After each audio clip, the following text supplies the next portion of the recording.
What is up, guys? So I got some really big smallmouth trips coming up. Actually heading to New York here in like 2 days. I think I'm gonna be up there for 3 days fishing for smallmouth bass, and then in about a month I have a really big trip to Canada. I'm gonna be up there for a week fishing for smallmouth, northern pike, walleye, muskie, but mostly going to be targeting smallmouth bass. So anyways, I'm at Cabela's right now. I'm about to head inside. It's kind of windy outside. That's why I'm filming in the car right now. And because there's people everywhere, and people always look at me weird when I'm filming in public because they think I'm crazy.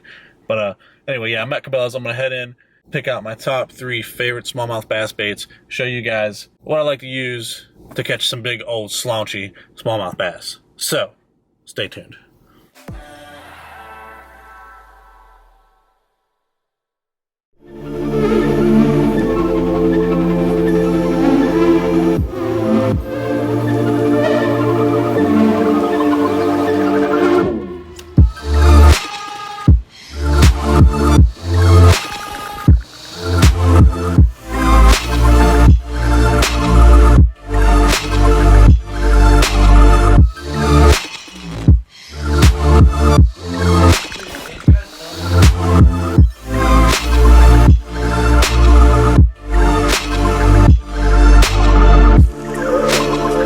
Alright guys, so I'm back home and I'm going to go over these baits really quick.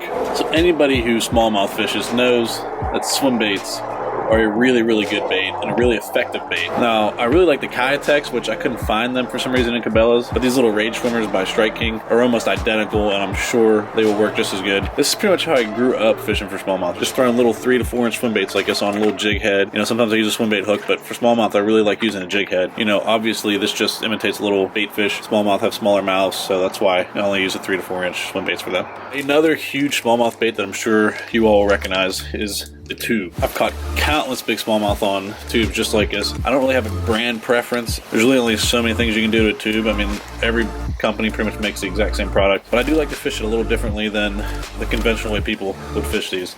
A lot of people Texas rig them. Some people just use little tube jig heads. I like to use a modified shaky head and just put it on the tube like that. It stands up really good. I think it just kind of complements the bait and gives it a way better action than if you were to fish it Texas rigged or with a tube jig. This will just sit on the bottom like that and trigger a lot more bites. Now for my favorite smallmouth bait ever, the Ned rig. This catches so many freaking fish. I even use this for largemouth sometimes when they're being real finicky. But smallmouth love this. It's just supposed to imitate like a little Hellgrammite. The way I present it very similar to how I fished a tube. I just put on a little Ned rig jig. This is actually my favorite brand, Z-Man, just because these things last forever. You know, if you have a lot of experience with Ned rigs or even Senkos, which is basically what a Ned rig is, just a small Senko, you know, 1 or 2 bites, they don't really last that long. These things, they're so stretchy. I mean, you can catch probably 50 fish on one of these things, and if you were using some other type of soft plastic, you know, you might catch 1 or 2. So yeah, this is my favorite all-time smallmouth bait.